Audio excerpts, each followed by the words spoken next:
పరిచర్యలో భాగస్వాములుగా వచ్చి ఉన్నాను, కానీ కుటుంబంలో సమాధానం లేదు, కుటుంబంలో ఐక్యత లేదు అన్న మా కొరకు ప్రార్థన చేయమని ఆ తపలిస్తూ ప్రతి ఎక్కడైతే మీటింగ్ జరుగుతూ ఉంటాయో, ఎక్కడికైతే వెళ్తూ ఉంటాడో అక్కడ అంశాన్ని ఆ దైవజనుల చేతికి ఇచ్చి ప్రార్థన చేస్తూ ఉంటాడు.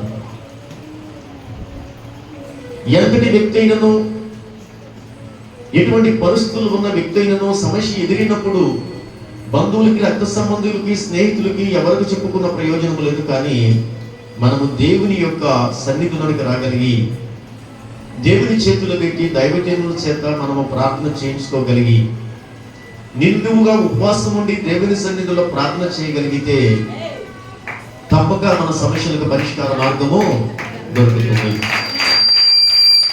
కనుక ప్రియమైన సంఘస్థులారా, నేను ఎందుకు చెప్తున్నాను అంటే, మానవుని జీవితంలో సమస్యలు ఎదురవడానికి కారణం కూడా ఏంటి అంటే, మన జీవితంలో ఉన్న దోషములు, మన జీవితంలో ఉన్న పాపములే.